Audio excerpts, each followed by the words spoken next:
Hello दोस्तों, कैसे हैं आप सब। उम्मीद करती हूँ आप लोग अच्छे होंगे। तो मैं यहाँ पर लेकर आई हूँ माफिया द लवर गर्ल का 18वां भाग।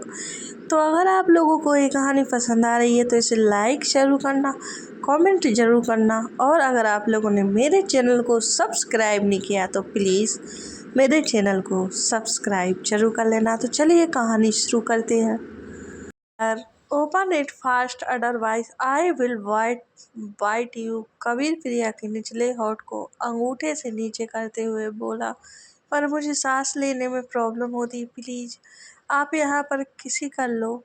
प्रिया अपने गाल पर उंगली रख बोली, तुम नहीं मानोगी। कबीर उसे वार्न करता हुआ बोला। प्रिया ने अपनी मासूम नज़रों से कबीर को देख बोली, प्लीज।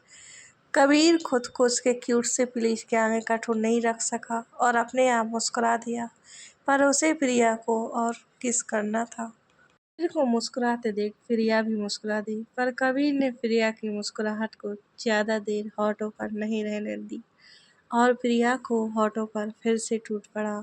और इस बार वो बिल्कुल नर्म नहीं था, जैसे प्रिया को पनिशमेंट दे रहा हो।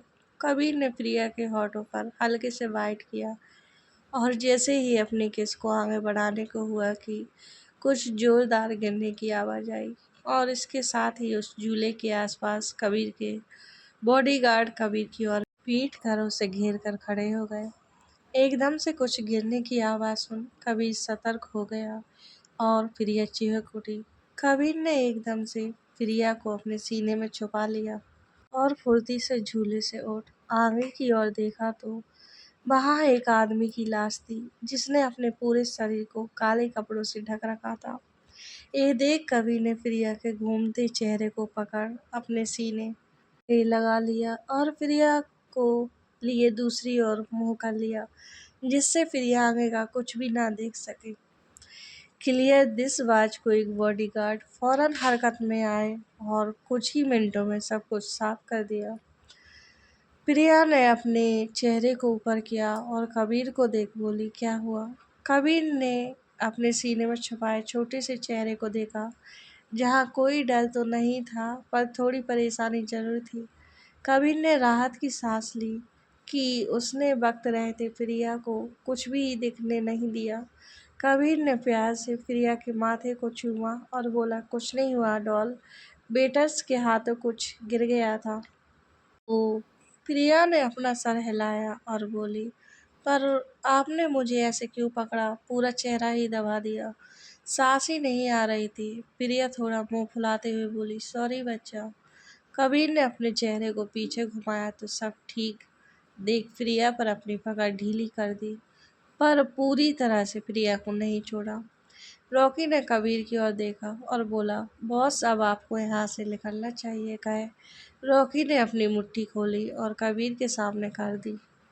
रॉकी के हाथ में रखी चीज को देख कबीर के चेहरे के भाव कठोर हो गए और अपना सर हाँ में हिलाया और प्रिया के गालों पर हाथ रख बोला, डॉल अभी मुझे कुछ जरूरी काम है, हमें घर जाना होगा। प्रिया ने कबीर की बात सुनी तो पहले थोड़ा उदास हुई, पर फिर जल्दी से मुस्कुरा हाँ में सर हिला दिया। कबीर ने प्रिया की आंखों में थोड़ी उदासी देख ली थी, पर प्रिया के हाँ कहने पर मुस्कुराकर प्रिया के चेहरे को प्यार से चूमा और बोला, सॉरी बच्चा, अगली बार। पर कबीर की बात को रोकते हुए बोली, कोई बात नहीं, आपको जरूरी काम है ना। कबीर ने मुस्कुराकर हाँ में सर हिलाया और प्रिया को ले घर निकल गया। कबीर गाड़ी से उतरा और मुस्कुराकर प्रिया के माथे को चूमता हुआ बोला, गुड नाइट। प्रिया ने भी कबीर को गुड नाइट और बाय कहे घर के अंदर चली गई। जब तक प्रिया घर के अंदर नहीं चली गई, कबीर अपने चेहरे पर एक प्यारी सी मुस्कान ले उसे जाते हुए निहारता रहा। प्रिया के घर में कदम रखते ही कबीर के चेहरे के एक्सप्रेशन सीरियस और कठोर हो गए। मूव। कबीर ने अपनी रौबदार आवाज में कहा तो कुछ ही देर में सारी गाड़ियां एक एक कर घर से निकल गईं। कबीर ने रॉकी को देखा और बोला, व्हाट वाज दैट। रॉकी ने एक पॉलीथिन को कबीर को दे दी। कबीर ने उसे देखा तो आंखें गुस्से से लाल हो उठी। कुछ समय बाद कबीर की सारी गाड़ियां एक बिल्डिंग के सामने रुकी। कबीर और रॉकी अंदर गए। उस बिल्डिंग की अंदर कई लोग थे और सब के सब या तो किसी केमिकल पर रिसर्च कर रहे थे तो कोई प्लांट्स पर। कबीर को आते देख कोई कुछ बोला तो नहीं, पर सबने उसके आगे अपना सर झुका लिया। कबीर ने सबको इग्नोर किया और एक रूम के सामने अपने फिंगरप्रिंट लगा दिए। गेट खुलते ही कबीर अंदर बढ़ गया। सामने का नज़ारा कुछ इस तरह था। कई सारे लोगों ने व्हाइट कोट पहन रखा था और सामने एक बड़ी सी स्क्रीन थी जिसपे एक आदमी की फोटो थी। स्क्रीन पर उस चेहरे के ऊपर बार बार लाइनिंग शो हो रही थी और इन्फॉर्मेशन के लिए साइड में कुछ इंग्लिश अल्फ़ाबेट शो हो रहे थे। कबीर अपने कठोर भाव लिए अपनी पॉकेट में दोनों हाथ डाले उस स्क्रीन को घूरने लगा। उन सब लोगों में से एक कबीर के सामने आया और कबीर को ग्रेट करते हुए बोला, बॉस ये आदमी नहीं, आदमी कहना गलत होगा, राका का नया नमूना है। राका का नाम सुन कबीर के चेहरे के भाव और कठोर हो गए। उस आदमी ने कबीर को एक और इशारा किया तो कबीर ने उस ओर देखा जहां एक कांच की फ्रेम में उसी इंसान की बॉडी थी जो रूफटॉप पर कबीर के बॉडीगार्ड द्वारा मारा गया था। कबीर और वो आदमी कुछ और बात कर ही रहे थे कि रॉकी अंदर आया। कबीर ने रॉकी को देख उस आदमी को हाथ दिखा जाने का इशारा किया तो वो वहां से चला गया। बॉस, उस डिवाइस का राका से कोई लेना देना नहीं है। ये सुन कबीर की भौहें तन गई। इसके पीछे कौन है बॉस? इसके पीछे जो कोई भी है वो इंडिया का नहीं है। ने लोकेशन ट्रेस की है पर एक ही समय में 20 जगह की लोकेशन साथ बता रहा है। वो जो कोई भी है बेहद शार्प माइंडेड है। किंग में हमारे सारे एक्सपर्ट इसके आगे फेल है। आप जब से इंडिया आए हो तो तब से ही आप पर नज़र रखने की कोशिश कर रहा है। मेंशन के बाहर 10 मिनी ड्रांस पकड़े गए हैं और 11वां है। एक बात और है, अभी तक हमने जितनी भी इसके बारे में बेस्ट मेंशन की है 85% तक हम श्योर हैं वो आपको कोई नुकसान नहीं पहुंचाना चाहता। कबीर रॉकी की बात पर टेढ़ा मुस्कुराया और बोला, give me that chip. Rocky पहले से ही तैयार था। कबीर के मांगते ही बेहद छोटी सी चिप जिसे एक मिनी बॉक्स में रखा गया था कबीर को पकड़ा दिया। कबीर ने उस बॉक्स को अपनी पॉकेट में रखा और रॉकी से बोला, इस वक्त राका कहाँ है? बॉस, वो अभी ब्राजील में बैठा है। कबीर ये सुन जाने को मुड़ गया। रॉकी के दिल और दिमाग में इस वक्त जंग छिड़ी थी कि आखिर कबीर राका को क्यों बख्शता है, जबकि कबीर के एक इशारे पर राका दुनिया के किसी भी कोने में क्यों ना हो एक सेकंड में मरवा सकता था। उसने बड़ी हिम्मत कर अपने गले से अल्फाज निकाले, बॉस आप उसे मरवा क्यों नहीं देते?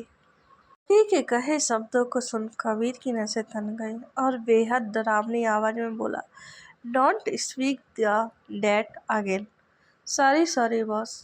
रॉकी कबीर के उस खतरनाक लुक से अंदर तक कांप गया था। कबीर फिर सीधा वहां से निकल गया और कांपते पैरों के साथ रॉकी भी कबीर के पीछे चला गया। वहीं दूसरी ओर सोफिया अपने कमरे में बैठी सिगरेट की कस पे कस लेती अपने सामने लगी लैपटॉप स्क्रीन को गुस्से से देख रही थी जहां सिर्फ एक विलन लाइन इंक शो हो रही थी। सोफिया ने गुस्से से उबलती हुई लैपटॉप को फेंक दिया और कमरे में चिल्लाते हुए तोड़फोड़ करनी शुरू कर दी। वो इस वक्त एक पागल सनकी से कम नहीं लग रही थी। बाहर विंडो पर कैलाश माथुर खड़े अपनी बेटी का पागलपन देख रहे थे। उन्होंने कस के अपनी आंखें बंद की और एक गहरी सांस छोड़ते हुए वहां से चले गए। अंदर सोफिया ने पूरे कमरे को तहस नहस कर दिया था। सोफिया अंदर ही अंदर गुस्से से फट रही थी क्योंकि ये उसकी 11वीं कोशिश थी कबीर के हर मूवमेंट की खबर लेने की, पर हर बार नाकाम। एक सिंगल फोटो तक उसे नहीं मिल रही थी। कबीर के बॉडीगार्ड कबीर के आसपास एक मक्खी तक को भटकने की इजाज़त नहीं देते थे। फिर एक मिनी ड्रोन का तो सवाल ही पैदा नहीं होता। ऊपर से सोफिया ने अपने पिता से पता करने की कोशिश की कि कबीर की कोई छोटी सी इन्फॉर्मेशन हाथ लग जाए, पर कैलाश जी ने अपना मुंह नहीं खोला। सोफिया ने अपना मोबाइल निकाला और किसी को कॉल किया। कुछ देर बात कर सोफिया ने फोन कट किया और अपने चेहरे पर एक अजीब सी स्माइल ले आई। इधर कबीर घर आया, तब तक रात के 12:30 हो रहे थे। वो सीधा अपने रूम में गया और एक शावर लिया। कबीर अपने रूम में बने स्टडी में गया और अपना लैपटॉप ले अपने साथ आई चिप को कनेक्ट कर दिया। कबीर के लैपटॉप के पास दो और अजीब तरह के इंस्ट्रूमेंट थे। कबीर ने अपनी पतली उंगलियां लैपटॉप पर दौड़ानी शुरू कर दी। कुछ ही सेकंड में लैपटॉप पर कई लाल डॉट्स दिखने शुरू हो गए। उन डॉट्स को देख कबीर ने अपने पास पड़े एक छोटे से इंस्ट्रूमेंट को लैपटॉप से कनेक्ट कर दिया और एक बार फिर अपनी उंगलियां दौड़ानी शुरू कर दी। इस बार लैपटॉप की स्क्रीन पर सिर्फ एक डॉट शो हो रहा था। ये देख कबीर के होठ टेढ़े मुस्कुरा दिए। कबीर ने अपना फ़ोन निकाला और रजत को कुछ सेंड कर दिया। उसके बाद कबीर ने अपने लैपटॉप को बंद किया और रूम में आ गया। कबीर सोने के लिए अपने बेड पर लेट गया और सोने की कोशिश की, पर उसे कुछ खाली-खाली सा लग रहा था। आज उसे अपना बेड चुभ सा रहा था। कबीर बेड के किनारे बैठ गया और अपने चेहरे पर हाथ फेरता हुआ बोला, डॉल, ये सब तुम्हारी वजह से हो रहा है। मुझे अब तुम्हारी ज़रूरत है। कहे रूम से निकल प्रिया के रूम में आ गया। कबीर ने बेड पर देखा, पर वहाँ प्रिया नहीं थी। ये देख कबीर ने प्रिया को पूरे रूम में ढूंढा, पर प्रिया वहाँ कहीं नहीं थी। ये देख कबीर को हैरानी हुई कि आखिर इतनी रात को प्रिया अपने रूम में ना होकर कहाँ है। कबीर रूम से निकला और नीचे हॉल में आया और प्रिया को ढूंढा, पर प्रिया वहाँ भी नहीं थी। कबीर दादी के रूम में आया और हल्का गेट खोल अंदर गया तो देखा दादी बेड पर सो रही थी और प्रिया वहाँ भी नहीं थी। कबीर दादी के पास आया और उन्हें अच्छे से ब्लैंकेट से कवर किया और बिना कोई आवाज़ किए रूम से बाहर आ गया। आखिर कहाँ हो तुम, डॉल? कबीर के दिल में बेचैनी सी हो रही थी। कबीर ने अपना फ़ोन निकाला और उसमें घर के सीसीटीवी की फुटेज ऑन कर दी। कबीर ने उस वक्त की फुटेज चालू की जब वो प्रिया को घर ले आया था। उस वक्त से ले प्रिया ने ज़्यादातर समय दादी के साथ ही बिताया था और सोने के वक्त अपने रूम में चली गई थी। कबीर ने फुटेज को आगे की ओर किया तो प्रिया अपने रूम से निकल टेरेस की ओर जा रही थी। ये देख कबीर ने वक्त देखा तो 1 बज रहे थे। आखिर ये लड़की अभी तक सोई क्यों नहीं? कबीर फिर सीधा टेरेस पर गया। टेरेस पर एक कोने की लाइट चालू थी। कबीर ने अपने कदम प्रिया की ओर बढ़ाए तो कुछ दूरी पर उसके कदम धीरे हो गए। उसके कानों में प्रिया के सुबकने की आवाज़ आई। प्रिया झूले पर बैठी अपने फ़ोन को कान के पास लगाए अपनी ऊपर हाथ रखे बैठी थी। आंसुओं आंसुओं से पूरा चेहरा लबालब था। पता नहीं फ़ोन पर वो क्या सुन रही थी कि आंसू रुक रहे थे। कबीर बिल्कुल प्रिया के पास आ गया और जब प्रिया को इस तरह रोते देखा तो दिल जैसे भारी सा हो गया। प्रिया को कोई खबर नहीं थी कि कबीर बिल्कुल उसके पास खड़ा था, बस अपनी आंखें बंद किए फ़ोन को कान से लगाए बैठी थी। कबीर ने फ़ोन को गुस्से से घूरा। आखिर उसकी डॉल रो भी तो इसके कारण रही थी। कबीर ने झट से प्रिया के हाथ से फ़ोन ले लिया और फ़ोन को देखा तो उसमें कॉलर आईडी डेटा शो हो रहा था। ये देख कबीर ने फ़ोन कान के पास लगाया तो दूसरी ओर से किसी की गहरी सांसें सुनाई दे रही थी। सुनने भर से ही पता लग रहा था कि सामने वाला शख्स सो रहा है। प्रिया अचानक फ़ोन छीन जाने पर चौंक गई और कबीर के हाथ में अपना फ़ोन देख जल्दी से उठी और बोली, आप यहाँ? कबीर ने प्रिया की कमर को पकड़ अपने पास खींचा और फ़ोन को कट कर झूले पर फेंक दिया। प्रिया ये देख जल्दी से फ़ोन को लेने बढ़ी, पर कबीर ने प्रिया की कमर को और कस के पकड़ लिया और उसके खुले बाल में अपनी उंगलियां फंसा प्रिया का चेहरा ऊपर किया और सर्द आवाज में बोला, तुम आखिर रो क्यों रही हो?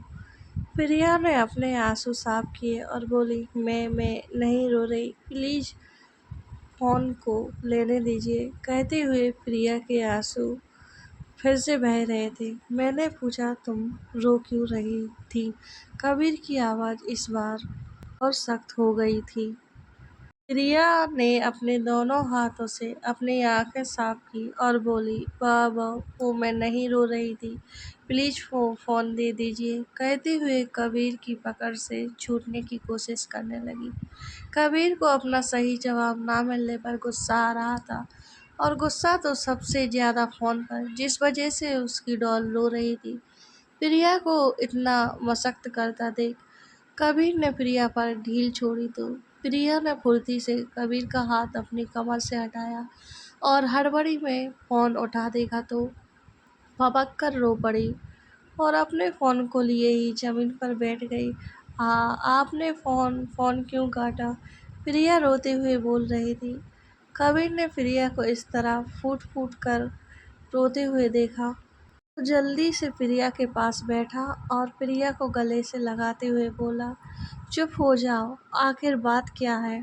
प्रिया ने खुद को कबीर से अलग करने की कोशिश करते हुए बोला, आपने ऐसा क्यों किया? आप बहुत बुरे हो, बहुत बुरे। प्रिया लगातार कबीर से छूटने की कोशिश करते हुए रो रही थी। कबीर को नहीं पता था कि प्रिया आखिर रो क्यों रही है। कबीर ने प्रिया पर अपनी पकड़ और कस दी और उसके बालों में हाथ फेर शांत कराते हुए बोला, आखिर तुम मुझे बताओ डॉल, की बात क्या है और तुम रो क्यों रही हो? कबीर का दिल प्रिया को इस तरह रोते देख फटने को हो रहा था। प्रिया ने अपने चेहरे को कस के कबीर के सीने में धंसा दिया और रोते हुए बोली, आपने फ़ोन क्यों काटा?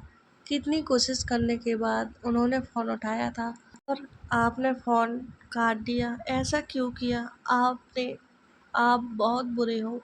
वीर ने प्रिया के चेहरे को अपने दोनों हाथों में भरा और उसके आंसुओं को पोंछते हुए बोला, तुम आखिर क्यों इस तरह रो रही हो? मुझे बताओ, फिर मैं तुम्हारी मदद करूंगा। मैंने डैडा को फ़ोन किया था, बहुत बार कोशिश करने पर उन्होंने फ़ोन उठाया था। कितने सालों बाद उनकी आवाज़ सुन रही थी और आपने कहते हुए प्रिया फिर रो पड़ी। कबीर को अब समझ आ गया था कि उसकी डॉल के इस तरह रोने का क्या कारण है। क्या तुम अपने डैडा से मिलना चाहती हो? कबीर को प्रिया का इस तरह रोना और बर्दाश्त नहीं हो रहा था। कबीर की कही बात सुन प्रिया एकदम से चुप हो गई और बोली, आपने क्या बोला? क्या तुम अपने डैडा से मिलना चाहती हो? प्रिया ने जोर से कई बार अपना सर हिलाया। हाँ हाँ, मैं मिलना चाहती हूँ। आप मुझे डैडा के पास ले जाएंगे? प्रिया ने उम्मीद भरी आंखों से कबीर की नीली आंखों में देखते हुए पूछा। हाँ, मैं तुम्हें तुम्हारे डैड के पास ले जाऊंगा, पर उससे पहले तुम रोना बंद करो। प्रिया ने फुर्ती से अपने दोनों हाथों से अपने आंसू साफ किए और बोली, देखो अब मैं नहीं रो रही, आप मुझे डैडा के पास ले जाओगे ना? प्रिया कबीर का हाथ पकड़ चेहरे पर एक खुशी लिए बोली। कबीर ने अपना सर हाँ में हिला दिया। प्रिया कबीर के गले से जा लगी और खुश होते हुए बोले, आप बहुत अच्छे हो। मुझे दादी और टेडी भी कभी डैडा के पास नहीं ले जाते। कबीर प्रिया के चेहरे पर खुशी देख एक राहत की सांस ली और प्रिया को कस के अपनी आगोश में ले लिया। आगे से कभी अपनी आंखों में आंसू मत आने देना। जो भी हो पहले मुझे बताना, मैं तुम्हारी हर ख्वाहिश पूरी करूंगा डॉल। प्रिया कबीर से अलग हुई और बोली, बस एक बार डैडा से मिला दीजिए, फिर पक्का कभी नहीं रोऊंगी। डैडा मुझसे कभी नहीं मिलते, ना ही मुझसे बात करते हैं। कहते हुए प्रिया के आंसू ना चाहते हुए भी बह निकले। कबीर ने प्रिया की आंखों में फिर आंसू देखे तो बोला, क्या तुम अपने डैडा से नहीं मिलना चाहती? प्रिया हैरानी से अपनी आंखें बड़ी कर बोली, मैं मिलना चाहती हूँ। तो फिर तुम्हारी आंखों से आंसू क्यों हैं? नहीं, अब आप फिर से नहीं रोगी। गुड। कहते हुए कबीर ने प्रिया के आंसुओं को साफ किया तो प्रिया मुस्कुरा उठी। कबीर ने प्रिया को फुर्ती से अपनी गोद में उठाया और अपने कदम गेट की ओर बढ़ा दिए। कबीर के गोद में उठाने पर प्रिया चौंक गई और बोली, आपने मुझे गोद में क्यों उठाया? मुझे नीचे उतारिए, मैं तुम्हें तुम्हारे रूम में ले जा रहा हूँ, पर मैं चल सकती हूँ ना? कबीर ने घूर कर प्रिया को देखा और बोला, अगर अपने डैड से मिलना चाहती हो तो शांत हो जाओ।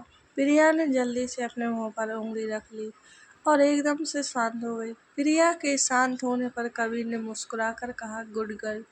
कबीर फिर सीधा प्रिया के रूम में आया और गेट लॉक कर प्रिया को बेड पर लेटा दिया। प्रिया भी चुप करके लेट गई। कबीर भी प्रिया के पास लेट प्रिया से लिपट गया। ये देख प्रिया की आंखें हैरानी से बड़ी बड़ी हो गईं। आप अपने रूम में नहीं जाओगे? कबीर अपनी आंखें बंद किए हुए ही बोला, नहीं। क्या आप यहीं क्या तुम चुप नहीं होना चाहती? मैं कबीर ने अपनी आंखें खोली और प्रिया को पकड़ पूरी तरह अपने ऊपर लेटा दिया और बोला, चुपचाप सो जाओ, वरना मैं तुम्हें तुम्हारे डैड के पास नहीं ले जाऊंगा। मैं सो रही हूँ, देखो मैंने अपनी आंखें भी बंद कर ली। कहते हुए प्रिया ने कस के अपनी आंखें बंद कर ली। गुड कहते हुए कबीर ने प्रिया के सर को अपने चौड़े सीने पर रख दिया और प्रिया के बालों को सहलाने लगा। कुछ ही वक्त में प्रिया को नींद आ गई। कबीर ने जब प्रिया को गहरी नींद में देखा तो अपने होंठ प्रिया के बालों पर टिका दिए और प्रिया की कमर को हल्के हाथों से सहलाता हुआ किसी सोच में गुम हो गया। कबीर के दिमाग में इस वक्त कई सवाल घूम रहे थे, जिसके जवाब इस वक्त उसके पास नहीं थे। आखिर प्रिया के पिता अपनी ही बेटी से क्यों नहीं मिलना चाहते? प्रिया के रोते चेहरे को याद कर कबीर को प्रिया के डैड पर बेहद गुस्सा आ रहा था। आखिर उसकी डॉल उनकी वजह से ही तो रो रही थी। कबीर ने ब्लैंकेट ली और अपने ऊपर डाल ली और अपने शरीर पर सो रहे छोटे से खरगोश को प्यार से निहारा, जो सुकून से कबीर से लिपट कर सो रहा था। धीरे धीरे कबीर भी प्रिया के शरीर से आती भीनी भीनी खुशबू से नींद के आगोश में चला गया। सुबह के 4 बजे कबीर के फ़ोन का अलार्म बजा तो कबीर की नींद खुल गई। कबीर ने जल्दी से अलार्म को बंद किया। कबीर को अपने शरीर पर कुछ नर्म सा महसूस हुआ। उसने उस नर्म से खरगोश को देखा जो पूरी तरह कबीर के ऊपर लेटा उसे एक मंदर के बच्चे की तरह लिपट कर सो रहा था। ये देख कबीर मुस्कुरा दिया और अपने एक हाथ को सर के पीछे रख दिया और दूसरे से प्रिया के चेहरे पर बिखरे बालों को पीछे किया और उसके मासूम से चेहरे को देखने लगा, जो अपने होठों में अपने अंगूठे को लिए एक छोटे बच्चे की तरह सो रहे थे। प्रिया को इस तरह देख कबीर का हंसने का मन हुआ। उसने प्रिया के मुंह से अंगूठा निकाला तो प्रिया ने फिर से अपने अंगूठे को मुंह में रख लिया। Who can say she is 18 year girl? Kabir अपने मन में ही सोचता हुआ प्रिया की छोटी सी कमर पर हाथ रखा और धीरे से पलट प्रिया को बेड पर सुला दिया। कबीर ने अपनी डॉल के चेहरे पर ढेरों किसेस की। कबीर के किस करने पर प्रिया नींद में ही मुस्कुरा उठी। कबीर ने उसके मुस्कुराते मासूम से चेहरे को देखता हुआ मन में ही बोला, ऐसी खूबसूरत और हसीन सुबह रोज चाहता हूँ डॉल। कबीर फिर बेड से उतरने को हुआ कि प्रिया ने अपने छोटे छोटे हाथों से कबीर का टी शर्ट पकड़ लिया। ये देख कबीर ने सोचा कहीं प्रिया उठ तो नहीं गई। वो पीछे पलटा तो प्रिया अभी भी गहरी नींद में थी और नींद में ही कबीर की टी शर्ट को पकड़ लिया था। कबीर ने फिर धीरे से प्रिया की छोटी सी हथेली को पकड़ा और उसकी एक एक उंगली को धीरे धीरे कर अपनी टी शर्ट से छुड़ाने लगा। प्रिया नींद में थी इसलिए कुछ बड़बड़ा रही थी। डैडा के पास ले चलो प्लीज़, डैडा के पास। कबीर ने मुस्कुराकर प्रिया की मुलायम हथेली पर अपने होंठ टिका दिए। जरूर ले जाऊंगा जान। कबीर ने प्रिया के माथे को प्यार से सहलाया और अपने रोज की रूटीन में लग गया।